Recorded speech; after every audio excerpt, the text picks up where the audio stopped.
नमस्कार दोस्तों, आप सभी का हार्दिक स्वागत है हमारे अपने इस यूट्यूब चैनल के ऊपर जिसका नाम है गड्डी की जानकारी। और आज हम काफ़ी अच्छी तरीके से डिटेल में बात करने वाले हैं about the all new 2025 Bajaj Pulsar N250 के बारे में। यानी कि 250 सीसी के अंदर आने वाली है काफ़ी अच्छे खासे नेकेड स्पोर्ट्स बाइक के बारे में। सारी चीज़ों के बारे में यहाँ पे डिटेल में बात करने वाले हैं। कलर ऑप्शंस हो गए, इंजन स्पेसिफिकेशंस हो गए, डायमेंशंस हो गए, टेक्निकल स्पेसिफिकेशंस हो गए, क्वालिटी ऑफ मटेरियल्स हो गए, फीचर्स हो गए, किस किस प्रकार के यहाँ पे सेंसर्स ऑफ किए गए, कौन-कौन से इलेक्ट्रॉनिक्स कहाँ-कहाँ पे प्लेस किए गए हैं। तो काफ़ी सही तरीके से आपको डिटेल रोबस्ट इन्फॉर्मेशन यहाँ पे इस वीडियो के तहत देखने के लिए मिलने वाली है। तो वीडियो एंड तक काफ़ी अच्छे तरीके से चेक कर लेना। चैनल के ऊपर नए हो, चैनल को सब्सक्राइब कर लो, बेल आइकन का ऑप्शन जो है वो भी क्लिक कर देना ताकि आपसे कोई भी नया नोटिफिकेशन जो है वीडियो का वो मिस ना हो जाए। और इस वीडियो के तहत हम ये भी जानने वाले हैं कि आपने N250 लेनी चाहिए या फिर N160 लेनी चाहिए, क्योंकि प्राइस डिफरेंस जो है वो ज़्यादा आपको देखने के लिए नहीं मिलने वाला। ऑल्दो काफ़ी सही तरीके से यहाँ पे आपको ये बाइक जो है ना ऑफर की गई है बहुत ही अट्रैक्टिव प्राइस के अंदर। तो वो एक सबसे बड़ा पॉइंट आ जाता है कि N250 ले या फिर N160 ले, तो उसके बारे में भी बात करेंगे। यहाँ पे अगर आप चाहते हो कि भाई मुझे नई वाली N250 चाहिए, तो फिलहाल मैं अभी खड़ा हूँ साई सर्विसेज, जो कि बजाज टू व्हीलर्स की ऑथराइज्ड डीलरशिप आपको देखने के लिए मिलने वाली है वाकड़ेवाड़ी पुणे के अंदर। यहाँ पे काफ़ी अच्छे खासे डिस्काउंटिंग ऑफर स्कीम्स और आपको एक्सचेंज ऑफर्स देखने के लिए मिल जाएंगे। तो शोरूम की जो कॉन्टैक्ट डिटेल्स है वो स्क्रीन के ऊपर और डिस्क्रिप्शन बॉक्स के तहत अच्छी तरीके से चेक कर लेना। और अपने मन पसंदीदा the brand new 2025 Pulsar N250 अपने घर लेके आ जाइएगा। वीडियो स्टार्ट करते हैं। और वीडियो स्टार्ट करते ही मैं सबसे पहले यहाँ पे बोलना चाहूंगा प्राइसिंग के बारे में। देखो, N250 जो है ना उसकी हमें पुणे के अंदर ऑन रोड प्राइसिंग देखने के लिए मिल जाती है 1,83,660 रुपीज। यानी कि एक 1,84,000 रुपीज पकड़ के चलो, इस गाड़ी की आपको ऑन रोड प्राइसिंग देखने के लिए मिल जाती है। वही अगर मैं N160 की बात करूं, यानी कि छोटे यानी कि 160 सीसी के अंदर आने वाली सिमिलर डिजाइन फिलोसॉफी बहुत सारे यहाँ पे आइडेंटिकल हो गए।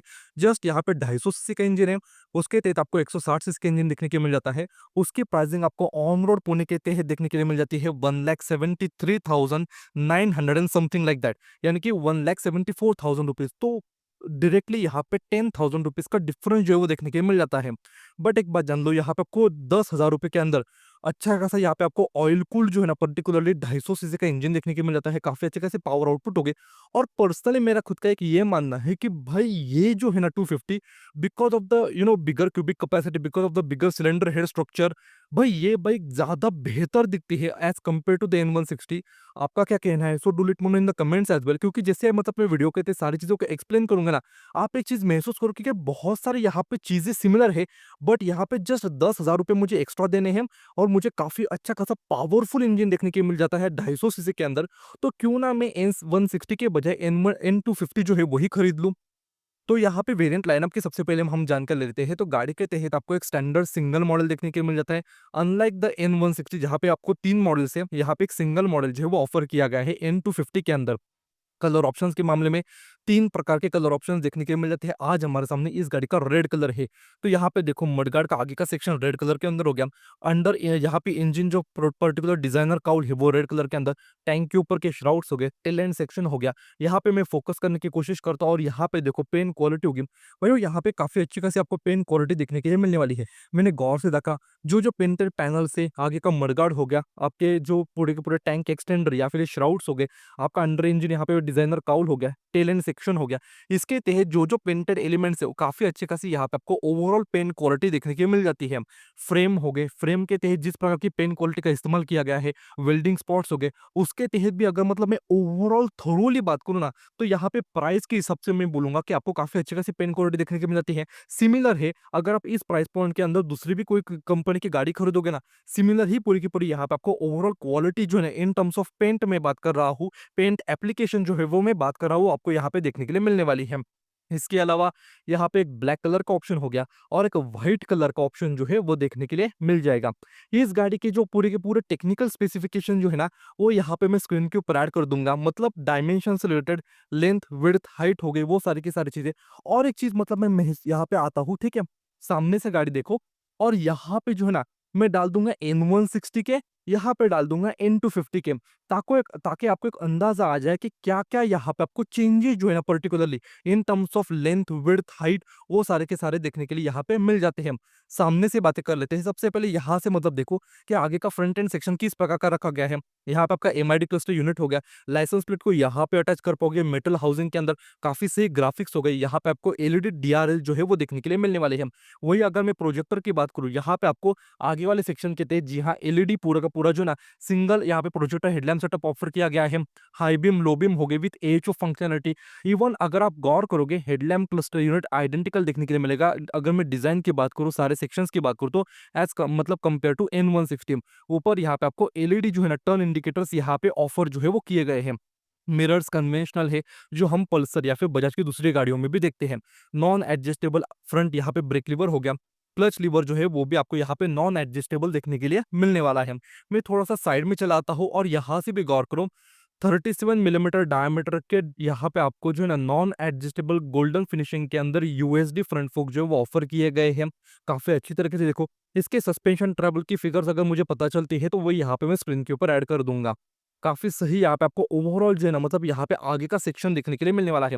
Mudguard dual tone contrast effect के अंदर, यानी कि आगे वाला पोर्शन पेंटेड हो गया, वरना ये मैट ब्लैक के अंदर काफ़ी सही यहाँ पे लेंथ होने की वजह से बारिश के मौसम में आपका कैटलिस्ट हो गया, आपका जो डिजाइनर काउल हो गया, लोअर कंपोनेंट जल्दी यहाँ पे गंदे नहीं होने वाले।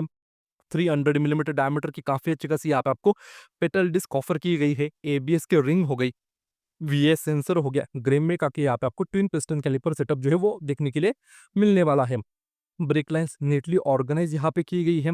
आगे के जो सस्पेंशन जो है पर्टिकुलर यूएसडी फ्रंट फोक्स, इनको एंड्योरेंस के द्वारा यहाँ पे सोर्स किया गया है। ड्यूअल चैनल एबीएस की ब्रांडिंग काफी सही यहाँ पे रिम स्ट्राइप्स हो गई। वही टायर प्रोफाइल जो है वो यहाँ पे मैं स्क्रीन के ऊपर ऐड कर दूंगा। इस गाड़ी के साथ में मेरे भाइयों एक बात जान लो, as a part of a safety feature यहाँ पे आपको ड्यूअल चैनल एबीएस देखने के लिए मिलने वाला है और उसके तहत भी आपको 3 प्रकार के मोड जो है ना वो देखने के लिए मिल जाती है। लेट मी टेल यू, वो राइडिंग मोड्स नहीं है, वो जस्ट आपके एबीएस के मोड जो है वो यहाँ पे ऑफर किए गए हैं। रोड हो गया, रेन हो गया और एक ऑफ रोड मोड जो है वो पर्टिकुलरली देखने के लिए मिल जाएगा। और यहाँ पे आपको ट्रैक्शन कंट्रोल सिस्टम जो है वो भी ऑफर किया गया है। यानी कि इस गाड़ी के साथ में आपको जो है ना पर्टिकुलरली लीन एंगल सेंसर हो गया, एक आपको जो है ना यहाँ पे आपको मूवमेंट पर्टिकुलरली मेजर करने के लिए यहाँ पे आपको IMU यानी कि इनर्शियल मेजरमेंट यूनिट जो है वो भी देखने के लिए मिलने वाला है, जो कॉन्स्टेंटली यहाँ पे रिकॉग्नाइज करने वाला है कि किस तरीके से आप बाइक यहाँ पे चला रहे हो। यानी कि यहाँ पे आप हाई स्पीड्स में चला रहे वाले होंगे, कॉर्नरिंग कर रहे होंगे, उस टाइम पे जैसे आप ब्रेक अप्लाई करोगे ना, ये जो वीएस सेंसर है ना वो अपने पूरा का पूरा डेटा इनपुट फीड करने वाले हैं इस गाड़ी के एचएसयू यूनिट को, यानी कि हाइड्रोलिक इलेक्ट्रॉनिक यहाँ पे कंट्रोल यूनिट को। उसके तहत ही ट्रैक्शन कंट्रोल की भी प्रोग्रामिंग की जाती है। तो यहाँ पे एक बात गौर कर लो, इसका जो एचएसयू मॉड्यूल का जो पर्टिकुलर यहाँ पे डायफ्राम प्लेट है, उसके तहत आपको 4 प्रकार के जो है ना प्रोग्रामिंग स्लॉट्स जो है वो देखने के मिलते हैं। 3 इसके मोड के हो गए और एक आपका ट्रैक्शन कंट्रोल का जो है यहाँ पे आपको प्रोग्रामिंग देखने के लिए मिलने वाला है। जैसे आप यहाँ पे ब्रेक अप्लाई करोगे तो इसका वीएस सेंसर मेजर करने वाला है कि कौन सा टायर ज्यादा गति में घूम रहा है, उस लिहाज से जो है ना किस तरीके से ब्रेकिंग फोर्स यहाँ पे अप्लाई करना चाहिए, कौन से टायर को ट्रैक्शन है, कौन सा टायर जो है उसको ट्रैक्शन लूज कर रहा है और जस्ट यहाँ पे घूम रहा है, उस लिहाज से इस गाड़ी का ट्रैक्शन कंट्रोल सिस्टम जो है वो यहाँ पे काम करने वाला है। और एक बात जान कर लो, मतलब मैंने दूसरे बजाज की वीडियोस में भी बताया हुआ है कि यहाँ पे जो 3 मोड आते हैं ना, रोड, रेन या फिर ऑफ रोड हो गया, तो ये जस्ट एबीएस की सेंसिटिविटी जो है ना वो यहाँ पे मतलब उसके तहत चेंजेस करते हैं। जो मोड चूज करोगे उसके लिहाज से ही आपका ब्रेकिंग फोर्स यहाँ पे अप्लाई होने वाला है। रोड मोड के तहत आपका रेगुलर हो गया, मतलब 3 आपको अलग अलग यहाँ पे प्रोग्रामिंग पर्टिकुलर ऐसे पकड़ के चलो कि मैप्स जो है वो देखने के लिए मिल जाते हैं। ऑफ रोडिंग जो मोड है, मतलब यहाँ पे एबीएस जो है ना वो बहुत ही कम यहाँ पे एक्टिव रहने वाला है, बहुत ही ज्यादा प्रोट्रूडली जो है ना वो यहाँ पे ब्रेकिंग को अप्लाई नहीं करने वाला, ताकि आप फिसल ना जाओ। इसका मतलब ये बिल्कुल भी मत निकाल देना कि आप ऑफ रोडिंग कर पाओगे इस बाइक के साथ में, कहीं पे भी लेके जाओगे, क्योंकि नहीं, यूएसडी फ्रंट फोक से सस्पेंशन ट्रबल यहाँ पे मिनिमम देखने के लिए मिल जाता है। पीछे की भी एक बार व्हील ट्रैवल देख लो, या फिर जिस प्रकार की ओवरऑल प्रोफाइल है, ग्राउंड क्लियरेंस हो गया, यहाँ पे डिजाइनर आपके जो अंडर इंजन काउल हो गया, ये पूरा का पूरा यहाँ पे भाई डैमेज हो जाएगा। तो उस लिहाज से देखो कि जस्ट यहाँ पे मोड जो है ना वो डिस्क्राइब किया गया है कि भाई किस तरीके से इसका एबीएस सिस्टम यहाँ पे काम करने वाला है। मैं यहाँ पे पास में चल लेता हूँ, यहाँ पे फोकस कर लो। मैं लाइट को भी ऑन कर देता हूँ, पूरे के पूरे टैंक के श्राउड्स के यहाँ पे नट बोल्ट्स हो गए, फिट फिनिशिंग देखो, वेट बिल्डिंग स्पॉट्स देख लो, यहाँ से भी गौर करो मैं भाइयों, आपका चेसी नंबर के साथ में कि फ्रेम का ओवरऑल आपको जो है ना पर्टिकुलर सेक्शन जो है वो किस प्रकार का यहाँ पे देखने के लिए मिल जाता है। मैं थोड़ा-सा नीचे हो लेता हूँ और यहाँ पे देखो जी हाँ, आपको डेडिकेटेड यहाँ पे आपको एक ऑयल कूलर देखने के लिए मिलने वाला है। मतलब मैंने दूसरी गाड़ियों में भी देखा हुआ है, but let me tell you भाई काफ़ी अच्छा खासा बड़ा जो है ना यहाँ पे ऑयल कूलर ऑफर किया गया है। अगर मतलब मैं क्यूबिक कैपेसिटी के लिहाज से बात करूँ तो काफ़ी अच्छा खासा यहाँ पे आपको देखने के मिलने वाला है। For the purpose of better heat dissipation, ये जो है इसके ऊपर आपको डेडिकेटेड मेटल की प्लेश मतलब मेश जो है ना वो भी देखने के मिल जाएगी, क्योंकि ये जो ऑयल कूलर होता है ना, it is a kind of a radiator itself. तो ये बहुत ही डेलिकेट होता है, मतलब इसके अंदर की फिन्स हो गई तो वो बेंड ना हो जाए, तार घूमते समय कोई कंकर पत्थर जो है वो यहाँ पे लग ना जाए, कोई कीचड़ उछल के ये पूरा का पूरा चोक ना हो जाए, इस वजह से ये मेश दी जाती है। तो वो काफ़ी सही लगी, मेटल बिल्ड के अंदर होने की वजह से इसकी लाइफ यहाँ पे काफ़ी अच्छी खासी देखने के लिए मिल जाएगी। सिंगल हॉर्न का सेटअप हो गया, ब्लैक्ड आउट कलर के अंदर यहाँ पे आपको लेग गार्ड या फिर इंजन गार्ड भी बोल लो, वो यहाँ पे आपको देखने के लिए मिलने वाला है। यहाँ पे अंडर हेडलैम्प देखो किस प्रकार की वायर्स हो गई, यहाँ पे आपकी मेन वायर हार्नेस हो गई, वो यहाँ पे सारी की सारी चीज़ें आपको देखने के लिए मिलने वाली है। मैं यहाँ पे हैंडल बार को इस तरफ घुमा लेता हूँ और यहाँ पे मैं दिखाना चाहूँगा अलॉय व्हील्स। यहाँ पे सिमिलर है जो हमने N160 हो गई, even the fact that N150 हो गई, RS200 हो गई, NS200 हो गई, NS160 हो गई, NS125 हो गई। भई मतलब बहुत सारे बजाज की दूसरी गाड़ियों में भी देखे हुए हैं। रिम स्ट्रैप्स एक बार देख लो, पूरी की पूरी फिनिशिंग देखो, काफ़ी अच्छी खासी जो है वो यहाँ पे आपको देखने के लिए मिलने वाली है। यहाँ पे टैंक के ऊपर फोकस कर लेते हैं। पर्टिकुलरली मुझे जो है ना, ये गाड़ी साइड से बहुत ही सही लग रही है। आई डोंट नो, मतलब डिज़ाइन तो N160 की तरह ही है, but because of the bigger engine मतलब हेड ब्लॉक बड़ा होने की वजह से काफ़ी सही जो है ना ये गाड़ी दिख रही है। और एक दूसरा चीज़, जिस प्रकार की यहाँ पे ग्राफिक्स ऑफ़र की गई ना, वो मुझे ज़्यादा बेहतरीन लगते हैं as compared to the N160। Tank की कैपेसिटी यहाँ पे 14 लीटर्स ऑफ़र की गई है, जो कि मैं बोलूँगा काफ़ी अच्छी है। डिसेंट टैंक रेंज है, सिटी के अंदर चलाना चाहते हो, ज़्यादा यहाँ पे आपको फ्यूल स्टेशन जो है वो विज़िट नहीं करने पड़ेंगे। टैंक श्राउड्स भी काफ़ी अच्छे खासे डार्क क्रोम के अंदर पल्सर की ब्रांडिंग हो गई, 250 की पूरी एक बार स्टिकरिंग देखो, ग्राफिक्स काफ़ी सही देखने के लिए मिलने वाले हैं। श्राउड्स के ऊपर मैं गौर कर लेता हूँ और यहाँ पे देखो, ठीक है, ये जो है ना काफ़ी स्टर्डी और काफ़ी अच्छी तरीके से यहाँ पे फिट किए गए हैं। तो लंबे टाइम तक के बाद जो है ना यहाँ पे ज़्यादा कोई रैटलिंग नॉइज़ या फिर कोई चीज़ें यहाँ पे लूज़ जो है वो नहीं पड़ने वाली। सो कोई भी यहाँ पे आपको जो इश्यू ज़्यादा फेस नहीं करने पड़ेंगे। मैं हैंडल बार को सीधा कर लेता हूँ। गाड़ी के साथ में यहाँ पे देखो, जहाँ से आप थ्रॉटल इनपुट देने वाले हो, काफ़ी अच्छी खासी यहाँ पे रबर की क्वालिटी देखने के लिए मिलने वाली है। ऑल्दो मेरे हिसाब से और थोड़ा बेहतर यहाँ पे पैटर्न ऑफर किया जा सकता था, ठीक है? कोई भी राइड बाय वायर टेक्नोलॉजी नहीं है। यहाँ पे देखो, छोटे से ग्रे हाइलाइट्स हो गए, वरना इंजन किल स्विच हो गया, लाइट का कंट्रोल देखने के लिए मिलने वाला है, आपका स्टार्टर बटन देखने के लिए मिलने वाला है। सिंगल पीस ब्लैक यहाँ पे पाउडर कोटिंग के अंदर, स्टील कंस्ट्रक्शन के अंदर आपको यहाँ पे हैंडल बार का सेक्शन जो है, वो देखने के लिए मिल जाएगा। इसके नीचे की पर्टिकुलर ये जो आपकी सस्पेंशन से आगे की यूएसडी फोक्स, इसकी जो ये माउंटिंग है, ये बट आपको यहाँ पे एल्यूमीनियम बिल्ड के अंदर देखने के लिए मिलने वाली है, जो कि कॉमन अफेयर है, हम दूसरी गाड़ियों में भी देखते हैं।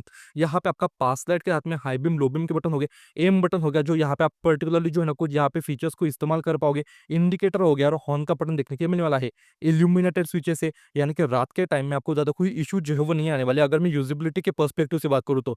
एक और चीज़ हो गई, भाई इसके बटन्स के ऊपर कोई तो मतलब थोड़ा-सा पैटर्न या फिर डॉट्स यहाँ पे होने चाहिए थे, क्योंकि देखो, अगर आपके हाथ में बड़े ग्लव्स होंगे ना, राइडिंग ग्लव्स की मैं बात कर रहा हूँ, तो यहाँ पे बटन जो है ना वो फिसल सकते हैं, क्योंकि थोड़े से छोटे बटन से। दूसरी चीज़, बारिश के मौसम में अगर आपके हाथ गीले होंगे, तब भी यहाँ पे आपको थोड़े-से ऑपरेशन में थोड़ी-सी दिक्कत जो है वो यहाँ पे आ सकती है। यहाँ पे फ्यूल टैंक के ऊपर आपको छोटा-सा चार्जिंग सॉकेट ऑफ़र किया गया है। यूएसबी टाइप ए रखा गया है, काफ़ी सही तरीके से, और इसकी लिड की क्वालिटी भी काफ़ी अच्छी है। सो यहाँ पे गाड़ी वॉशिंग करते समय इसके अंदर पानी जो है वो आपका नहीं जाने वाला, तो कोई भी इश्यू यहाँ पे आपको फेस नहीं करने पड़ेंगे। बट यहाँ पे फोकस कर लेते हैं इस गाड़ी के एमआईडी क्लस्टर यूनिट के ऊपर। तो यहाँ पे आपको पूरा का पूरा fully digital negative LCD form factor के अंदर आपको मल्टी इन्फॉर्मेशन डिस्प्ले देखने के लिए मिलने वाला है। मैं इसको कर लेता हूँ बंद और फिर से हम इसको गाड़ी को चालू जो है वो यहाँ पे कर लेते हैं। और एक बार देख लो, पूरा का पूरा एनिमेशन कितना अच्छा खासा यहाँ पे आपको देखने के लिए मिलने वाला है। देखो, यहाँ पे आपको जो है ना लाइट के कंट्रोल देखने के लिए मिलने वाले हैं। यहाँ पे जो है ना, मतलब मैं दिखा देता हूँ, यहाँ पे आपको जो है ना लाइट के कंट्रोल्स हो गए, आपका यहाँ पे इंडिकेटर हो गया, न्यूट्रल हो गया, लो ऑयल इंडिकेशन हो गया, हाई बीम की वार्निंग लाइट हो गई। यहाँ पे टैकोमीटर दिया गया है, 12,000 आरपीएम तक मार्क किया गया है। डे एंड टाइम क्लॉक हो गया, यहाँ पे कौन से गियर के अंदर हो, यहाँ पे डिजिटल स्पीडोमीटर हो गया, ऑडो रीडिंग हो गई, यहाँ पे कौन सा एबीएस का मोड है, रोड है, ऑफ रोड है, वो फ्यूल की क्वांटिटी यहाँ पे दिखाने वाला है, बेसिक सेटिंग्स हो गई, और यहाँ पे बेसिक इंडिकेशन आने वाला है। इंडिकेटर हो गया, एबीएस यानी कि आपका यहाँ पे हाइड्रोलिक इलेक्ट्रॉनिक कंट्रोल यूनिट है, अगर उसके से कोई भी अगर इशू होगा तो ये ब्लिंक करने वाला है, या फिर उसके भी अलग अलग यहाँ पे मतलब आयाम होते हैं, तो वो उसकी यूपी इंडिकेशन हो गई। इंजन माल फंक्शनिंग लाइट हो गया, यहाँ पे आपको देखो, यहाँ पे आपको इंजन टेम्परेचर गेज सेंस मतलब लाइट जो है वो भी ऑफर ऑफर किया गया है फ़ारेनहाइट के ऊपर, मतलब उसको मतलब दिया जाता है। और यहाँ पे आपको ट्रैक्शन कंट्रोल सिस्टम की यहाँ पे लाइट जो है वो भी देखने के लिए मिलने वाली है। इंजन अगर प्रीहीट हो गया, बहुत ज़्यादा गर्म हो गया, तो वो यहाँ पे लाइट जो है वो जलने वाली है। जैसे ही ये लाइट यहाँ पे जलने वाली है, आपको बाइक साइड में रोड के पार्क करनी है, ठीक है? उसके बाद आपको चलाना नहीं है। थोड़े से दूसरे फीचर्स की बातें कर लेते हैं, तो यहाँ पे देखो आपको है ना बेसिक यहाँ पे कुछ पर्टिकुलर फीचर्स हो गए, यानी कि आपका है ना एवरेज फ्यूल इकोनॉमी हो गई, बी के हिसाब से कुछ वार्निंग होंगी, तो मतलब यहाँ पे कुछ-कुछ यहाँ पे इंस्टेंट फ्यूल इकोनॉमी होगी। बहुत सारी यहाँ पे आपको जो है ना फीचर्स देखने के लिए मिलने वाले हैं। ब्लूटूथ कनेक्टिविटी के तहत भी यहाँ पे टर्न बाय टर्न नेविगेशन हो गया, मिस कॉल अलर्ट हो गया, कुछ-कुछ फीचर्स है, उनकी पूरी डिटेल में जो लिस्ट है वो यहाँ पे मैं स्क्रीन के ऊपर ऐड कर दूंगा। यहाँ पे भी वायर्स को जैसे हमने N160 के वीडियो में भी देखा था, काफी नीटली ऑर्गेनाइज किया है। सो कोई भी लूज वायर्स हो गई, कोई आपको ज्यादा मतलब यहाँ पे एक्सपोज बिट देखने के लिए नहीं मिलने वाले। और एक मुझे अच्छी चीज लगी, मीटर छोटा है, इंडिकेटर के स्टॉक्स हो गए, तो यहाँ की वायरिंग या फिर ये जो सेक्शन है इसको भी यहाँ पे प्लास्टिक कवरिंग के तहत नीटली कवर अप करने की कोशिश की गई है, जो मतलब मुझे सही में काफी अच्छी चीज लगी। बट यहाँ पे इंजन के ऊपर फोकस कर लेते हैं, तो यहाँ पे आपको 250 सीसी का single cylinder air plus oil cooled 4 valve 4 stroke SOHC यानी कि सिंगल ओवरहेड कैमशाफ्ट देखने के लिए मिलने वाला है। 4 वैल्व यानी कि 2 वैल्व आपके इनटेक के, 2 वैल्व आपके एग्जॉस्ट के देखने के लिए मिलने वाले हैं। 4 स्ट्रोक एसओएसी सेटअप के अंदर ये पूरा का पूरा इंजन देखने के लिए मिल जाएगा। पावर फिगर्स की बात करूं तो यहाँ पे 18 किलोवाट यानी कि 24.5 बीएचपी की पावर होगी। 21 न्यूटन मीटर्स के आसपास यहाँ पे आपको टॉर्क देखने के लिए मिलने वाला है। 5 स्पीड गियर बॉक्स हो गया। बट एक सबसे बड़ी चीज, as compare to the N160 यहाँ पे आपको असिस्ट स्लीपर क्लच जो है वो देखने के लिए मिलने वाला है। जी हाँ, यहाँ पे आपको असिस्ट स्लीपर क्लच जो है वो ऑफर किया गया है N250 के अंदर। तो मैं उस तरह से चल लेता हूँ, कुछ कंपोनेंट्स वहां से कवर अप करेंगे, कुछ कंपोनेंट्स हम वहां से कवर अप कर लेंगे, ठीक है? यहाँ पे देख लो, ठीक है? अंडर इंजन काउल काफ़ी अच्छा रखा गया है, प्लास्टिक बिल्ड के अंदर है, जस्ट लुक्स को एनहांस करने के लिए इसके मकसद होते हैं। यहाँ पे आपका कैटलिस्ट रखा गया है, कैटलिस्ट क्या होता है, क्या उसके मकसद होते हैं, उसकी पूरी डिटेल्स इनके ऊपर चेक करना। यहाँ पे आपका अनहीटेड ऑक्सीजन सेंसर जो है वो देखने के लिए मिलने वाला है, यानी कि इसका लैम्बडा सेंसर हो गया, जो कि डेटा इनपुट फीड करता है आपके ईसीओ को कि एग्जॉस्ट गैसेस के अंदर कोई ऑक्सीजन का कंटेंट तो ही नहीं है या फिर फ्यूल की क्वांटिटी होगी। ऑल तो ये मेरे हिसाब से हीटेड ऑक्सीजन सेंसर यहाँ पे ऑफर करना चाहिए था as compared to the unheated, क्योंकि सिर्फ 2 तार वाला यहाँ पे दिया गया है। यहाँ पे क्योंकि देखो इसका जो मतलब वर्किंग टेम्परेचर है ना वो मोर देन 300 डिग्री सेल्सियस होता है, तो मेरे हिसाब से यहाँ पे अनहीटेड होना चाहिए था। काफ़ी सही तरीके से फिनिशिंग हो गई। यहाँ पे भी देखो आपकी ऑयल कूलर की लाइन जो है वो वहाँ से सरपास होते हुए आपको देखने के लिए मिल जाएँगी। मैं थोड़ा-सा इस तरफ से चल लेता हूँ और यहाँ पे देख लेते हैं, ठीक है? आपका गाड़ी का ऑयल फ़िल्टर यहाँ पे होगा, यहाँ पे आपको जो है ना क्लच असेंबली देखने के लिए मिलने वाली है। इंजन ऑयल यहाँ से टॉप अप कर पाओगे, यहाँ से पता चल जाएगा आपके इंजन ऑयल की फिलहाल कंडीशन वो किस प्रकार की है। आपके रैम एयर इनटेक हो गए, यहाँ पे भी देखो पूरी की पूरी आपकी फिनिशिंग हो गई, वो किस प्रकार की देखने के लिए यहाँ पे मिल जाती है। यहाँ पे भी आपकी मतलब पूरे के पूरे फिटमेंट्स होगी, आपका टेंशनर हो गया, वो यहाँ पे काफ़ी अच्छी तरीके से जो है वो आपको देखने के लिए मिलने वाली है। आपकी स्टार्टर मोटर जो है वो यहाँ पे अंदर देखने के लिए मिल जाएगी। यहाँ पे भी देखो टैंक्स हो गए, श्राउड्स हो गए, किस प्रकार की फिनिशिंग जो है वो देखने के लिए मिलने वाली है। राइडर की अगर मैं मतलब पोस्चर की बात करूँ, ओवरऑल राइडिंग पोस्चर जो है ना वो यहाँ पे आपको ज़्यादा अग्रेसिव जो है वो देखने के लिए नहीं मिलने वाला। सो आपकी लोअर बैक होगी, रिस्ट के ऊपर ज़्यादा स्ट्रेस यहाँ पे नहीं पड़ने वाला। डिसेंट क्वालिटी के अंदर रबराइज पैटर्न में आपके राइडर के फुट पेड्स हो गए, पीछे का ब्रेक लीवर जो है वो भी यहाँ पे देखने के लिए मिलने वाला है। गाड़ी के साथ में मेरे भाइयों एक बात यहाँ पे मैं ऐड करना चाहूँगा, इस गाड़ी की पूरी वायर्स की डायग्राम फिगर जो है वो यहाँ पे स्क्रीन के ऊपर चेक कर लेना। N160 और N250 की ऑलमोस्ट सिमिलर है, तो यहाँ पे टाइम टू टाइम मैं फोटोज़ ऐड करते चला जाऊँगा ताकि आपको अच्छे तरीके से पता चले कौन से सेंसर्स, कौन से वायर्स, कौन-कौन से जो इक्विपमेंट्स है वो कहाँ-कहाँ पे प्लेस किए गए हैं। मेरा एक ही मकसद है कि आपको सारी तरीके से डिटेल में इन्फॉर्मेशन मैं आप तक पहुँचा सकूँ कि अगर जाने-अनजाने में अगर आप इस बाइक को लेते हो और अगर इसमें कोई इश्यू आता है, सर्विस सेंटर वाले बोल देते हैं कि सर ये पार्ट खराब हो गया, फलाना-ढमकाना ये सब कुछ। तो आपको कम से कम ये पता होना चाहिए कि सर्विस सेंटर वाला जो बोल रहा है ना, वो किस चीज़ के बारे में बोल रहा है, उसका मकसद क्या होता है और वो खराब हो सकता है या नहीं। मतलब आपको एक थोड़ा-सा ब्रीफ आइडिया आ जाए, इस वजह से सारी की सारी जो वो डिटेल्स है ना with regarding to its wiring diagram होगी, वो यहाँ पे स्क्रीन के ऊपर काफ़ी अच्छी तरीके से चेक कर लेना। इधर से मैं चला आता हूँ और यहाँ पे देखो आपकी जो है ना मैग्नेटिक जो कॉइल है वो यहाँ पे इसके अंदर देखने के लिए मिलने वाली है। यहाँ पे आपका सीकेपी सेंसर यानी कि क्रैंकशाफ्ट पोजीशनिंग सेंसर देखने को मिलने वाला है। यहाँ पे आपका गियर पोजीशनिंग सेंसर जो है वो यहाँ से आपको देखने के लिए मिल जाएगा। स्पार्क प्लग की फिटमेंट यहाँ पे होगी और यहाँ पे मतलब मैं और ज़्यादा थोड़ा-सा नीचे होने की कोशिश कर लेता हूँ और यहाँ पे देखो, ठीक है? यहाँ से आपको पता चल जाएगा कि गाड़ी के अंदर आपको जो है ना एसओएचसी सेटअप के अंदर इंजन जो है वो ऑफर किया गया है। वही अगर मैं ऊपर की बात करूँ ना तो यहाँ पे देखो दिखाना थोड़ा-सा मुश्किल है, बट आपका HEC यानी कि हाइड्रोलिक इलेक्ट्रॉनिक कंट्रोल यूनिट वो यहाँ पे प्लेस किया गया है। फ्यूल इंजेक्शन सिस्टम के ऊपर मैं गौर करने की कोशिश कर लेता हूँ, तो यहाँ पे हम नीचे हो लेते हैं, तो यहाँ पे देखो आपके थ्रॉटल बॉडी हो गई, पर्ज वाल्व उसके जस्ट बगल में जो है वो यहाँ पे आपको देखने के लिए मिलने वाला है। With regarding to this particular equipment जो है, वो उसकी भी डिटेल्स यहाँ पे स्क्रीन के ऊपर टाइम टाइम चेक करते जाना कि भाई किन-किन प्रकार के यहाँ पे देखने की बातें है। मेन स्टैंड भी हो गया, साइड स्टैंड यहाँ पे आपको इंजन कट ऑफ जो है उसका फीचर देखने के मिल जाएगा। स्प्लिट सीट कॉन्फ़िगरेशन देखने के लिए मिलने वाला है। राइडर के लिए एम्पल यहाँ पे स्पेस हो गया, मतलब लेंथ अच्छी है, विड्थ थोड़ी-सी नैरो है। राइडर के लिए तो सही है, बट पिलियन की अगर मैं बात करूँ तो यहाँ पे आपको ठीक-ठाक स्पेस जो देखने को मिल जाती है।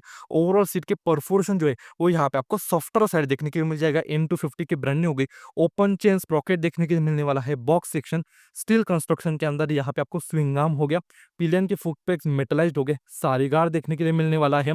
इस प्रकार की पूरी की पूरी मतलब फिनिशिंग देख लो किस प्रकार की यहाँ पे ऑफर की गई है।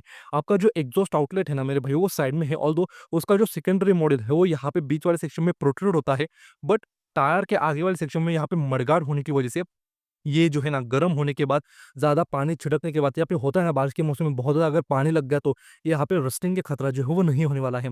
नीचे वाले सेक्शन में यहाँ पे भी देखो आपका जो है ना adjustable coil spring up mounted hydraulic type gas charge यहाँ पे मोनोशॉक सस्पेंशन सेटअप जो है वो देखने के लिए मिलने वाला है।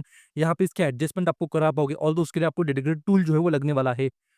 फ्रेम हो गए, उसकी पूरे की पूरी चीज़ें हो गई। यहाँ पे पीछे चल लेते हैं। यहाँ पे जो इस गाड़ी के पीछे के टायर प्रोफाइल है वो यहाँ पे मैं स्क्रीन के ऊपर ऐड कर दूँगा। और यहाँ से भी देखो कि मतलब पीछे से जो है ना आपको यहाँ पे most of the components identical देखने के मिलने वाले हैं जो हमने N160 के तहत देखे थे। यानी कि टेल लैंप्स हो गए। टेल लैंप्स के तहत यहाँ पे देखो आपको क्रिस्टलाइन इफेक्ट जो है ना वो देखने के लिए मिल जाता है। एलईडी इंडिकेटर्स हो गए, लाइसेंस प्लेट की लाइट जो है वो भी यहाँ पे आपको एलईडी के अंदर रिफ्लेक्टर हो गया। ये भी काफ़ी अच्छा रखा गया है। लाइसेंस प्लेट की हाउसिंग भी मेटल बिल्ट के अंदर है। और पीछे आपको डेडिकेटेड मडगार्ड का सेक्शन जो है वो भी देखने के लिए यहाँ पे मिल जाएगा। डिस्क 230 मिलीमीटर डायमीटर की यहाँ पे डिस्क होगी। ग्रेमेका का सिंगल पिस्टन कैलिपर हो गया। एबीएस की रिंग के साथ में यहाँ पे आपको एक्टिव वीएस सेंसर जो है वो भी देखने के लिए मिल जाएगा।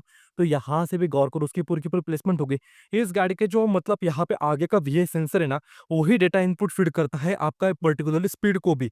तो मतलब ऐसे पकड़ के चलो कि उसकी जो है ना 3-4 मकसद है, एक ही सेंसर से जो है सारा का सारा डेटा इनपुट लिया जाता है। ऑल्दो इस गाड़ी का जो ईसीयू है, इंजन कंट्रोल यूनिट, वो यहाँ पे जो है वो प्लेस किया गया है, मतलब इसके अंदर वाले सेक्शन के तहत। एग्जॉस्ट आउटलेट ड्यूअल टिप के अंदर यहाँ पे देखो काफी सही आपको जो है ना यहाँ पे मफलर की भी कवरिंग देखने के लिए मिलने वाली है। ओवरऑल पैटर्न भी देखो, आपका पीछे का डिस्क ब्रेक का ब्रेक और रिजर्वायर हो गया, पूरी की पूरी फिनिशिंग होगी। और यहाँ पे किस प्रकार की जो है वो देखने के लिए मिलने वाली है। मैं थोड़ा-सा इस तरफ से चल लेता हूँ और यहाँ से भी गौर करो कि इसका जो अंडर मतलब पूरा का पूरा जो सेक्शन है, इसको भी यहाँ पे नीटली कवर अप किया गया है। ज़्यादा नट बोल्ट्स नहीं है, तो मुझे वो काफ़ी सही चीज़ लगी, क्योंकि बाद में लंबे टाइम तक के बाद यहाँ पे रस्टिंग का खतरा जो है वो हो जाता है अगर ज़्यादा नट बोल्ट्स या फिर मेटल कंपोनेंट्स हुए तो, बट वो यहाँ पे नहीं लगने वाले। मडगार्ड भी काफ़ी अच्छी क्वालिटी के अंदर है, लंबा है, काफ़ी अच्छा रखा गया है। ऑल्दो यहाँ पे देखो एग्जॉस्ट का जो यहाँ पे आउटलेट है ना वो यहाँ से आता है, एक मॉडल यहाँ पे है, और यहाँ पे आपको जो मेन डक्ट यहाँ पे देखने के लिए मिल जाएगा। इस एग्जॉस्ट को मेरे हिसाब से थोड़ा और नीचे तक यहाँ पे एक्सटेंड जो है वो करना चाहिए था, क्योंकि यहाँ पे देखो क्योंकि टायर घूमने वाला है, कीचड़ उछल के यहाँ पे अंदर आ गया तो थोड़ा-सा क्लीनिंग करते समय आपको ध्यान जो है वो यहाँ पे देना पड़ेगा। तो यहाँ पे हम ऊपर हो लेते हैं और अब भी जो है ना मैं दिखाना चाहूँगा इस गाड़ी की अंडर सीट स्टोरेज की पूरी की पूरी एमिनिटीज़। तो भाइयों यहाँ पे देखो, जैसे आप मतलब पिलियन की सीट यहाँ पे रिमूव कर देना, आपको यहाँ पे कुछ पर्टिकुलर इलेक्ट्रॉनिक जो देखने के लिए मिलने वाले हैं। यहीं पे आपका पर्टिकुलरली मतलब फर्स्ट एड किट हो गया, टूल बॉक्स जो है वो यहीं पे आपको देखने के लिए मिलने वाला है। तो कौन कौन से कनेक्शन यहाँ पे दिए गए हैं, सबसे पहले मतलब यहाँ पे फोकस करो, ठीक है। आपका डीएलसी पोर्ट होगा, टूबीडी ओबीडी पोर्ट, मतलब अगर गाड़ी के अंदर कोई दिक्कत होगी तो यहाँ पे आपका लैपटॉप मतलब कनेक्ट करके डिटेल सॉफ्टवेयर प्रोग्राम से आप चेक कर पाओगे कि कौन से सेंसर में खराबी तो नहीं है। आपके यहाँ पे ऑक्सिलरी बैटरी हो गई, यहाँ पे आपका पॉजिटिव टर्मिनल हो गया, नेगेटिव टर्मिनल यहाँ पे देखने के लिए मिलने वाले हैं। आपके पर्टिकुलरली पीछे के टेल लैंप्स हो गए, आपकी जो लाइसेंस प्लेट की लाइट होती है, इंडिकेटर्स हो गए, उसके कनेक्शन जो है वो यहाँ पे देखने के लिए मिलने वाले हैं। यहाँ पे अगर मैं दिखाऊँ तो यहाँ पे आपको जो है ना रिले यूनिट देखने के लिए मिलने वाला है। आपका हेडलैम्प का रिले यूनिट हो गया, आपके जो पर्टिकुलर फ्यूल पंप हो गया उसके रिले यूनिट जो है वो यहाँ पे देखने के मिलने वाले हैं। आपका फ्लैशर हो गया, कुछ कुछ यहाँ पे चीज़ें देखने के मिलने वाली है। वही मैं थोड़ा सा इस तरफ से चल लेता हूँ और यहाँ पे देखो मैं लाइट को भी ऑन कर देता हूँ ताकि आपको देखने को मिल सके। इस गाड़ी का आरआर यूनिट जो है वो यहाँ पे जो है वो प्लेस किया गया है। बैटरी के अंदर कोई दिक्कत होगी with regarding to the terminal या फिर वोल्टेज हो गया, तो वो यहाँ से आप चेक करा पाओगे। इस गाड़ी का जो एयर फिल्टर मॉडल है वो यहाँ पे बीच वाले सेक्शन में प्लेस किया गया है। With regarding to this particular all जो डिटेल्स होती है ना मेरे भाइयों, वो यहाँ पे स्क्रीन के ऊपर काफी अच्छे तरीके से चेक कर लेना। इस गाड़ी की जो ऑन रोड प्राइसिंग है वन सेकंड में बोलना चाहूंगा, 1,83,990 रुपीज, यानी कि 1,84,000 रुपीज। वारंटी ऑफर्स हो गई, माइलेज फिगर्स हो गई, वो भी काफी अच्छी तरीके से स्क्रीन के ऊपर चेक करें आप। तो यहाँ तक अगर आपने पूरी डिटेल में वीडियो देखी होगी ना, तो आपको एक चीज महसूस होने वाली है कि सिर्फ सिर्फ 10,000 रुपये का अंतर है। तो 10,000 रुपये अगर आप एक्स्ट्रा दे देते हो ना, तो बहुत ही सारी चीजें सिमिलर हो गई, बट ऑल तो मेरे हिसाब से सबसे बड़ी जो यहाँ पे हाईलाइट है ना, वो है भाई इस गाड़ी का इंजन। यहाँ पे आपको 250 सीसी का इंजन ऑफर किया गया है as compared to the 160 CC. तो 10,000 रुपये के मामले में यहाँ पे और पावर आउटपुट भी काफी अच्छा खासा, मतलब यहाँ पे आपको डिफरेंस जो वो महसूस होने वाला है, क्योंकि N160 के मुकाबले यहाँ पे पावर ज्यादा है, टॉर्क ज्यादा है, और असिस्ट स्लीपर क्लच हो गया। सेफ्टी के मतलब पॉइंट ऑफ व्यू से अगर मैं बात करूँ, तो यहाँ पे आपको ट्रैक्शन कंट्रोल सिस्टम जो है वो भी देखने के मिल जाता है। एबीएस के तहत भी बहुत सारे मोड हो गए जो अपने N160 में भी आते हैं, बट वन सेकेंड यार, अगर 10,000 रुपये देके अगर मुझे बड़ी क्यूबिक कैपेसिटी वाली, काफी अच्छे खासे पावर आउटपुट वाली और काफी अच्छे खासे बाइक देखने को मिल रही है, और एक जैसे मतलब मैंने स्टार्टिंग में भी बात की थी, भाई इस बड़े इंजन ब्लॉक की वजह से ये गाड़ी साइड से जो है ना काफी सही दिखती है यार। मतलब ऐसे लगता है कि ये गाड़ी ना प्रॉपर, मतलब ऐसे फुलफिल्ड लगती है, मतलब ऐसे बल्कि माचो जो हम लुक्स बोलते हैं ना, वो इस पर्टिकुलर मतलब गाड़ी के साथ में काफी सही तरीके से निखर के आते हैं। तो आपका क्या ओपिनियन है? So do let me know in the comments as well. तो यही थी पूरी की पूरी detail robust information about the all new 2025 Bajaj Pulsar N250 के बारे में। तो वीडियो कैसी लगी दोस्तों? वीडियो पसंद आती है तो लाइक कर दो, शेयर कर दो अपने दोस्तों के साथ, फैमिली मेंबर्स के साथ, और चैनल को सब्सक्राइब भी कर दो। मिलते हैं आपसे नेक्स्ट वीडियो में, तब तक के लिए टेक केयर और जय हिंद।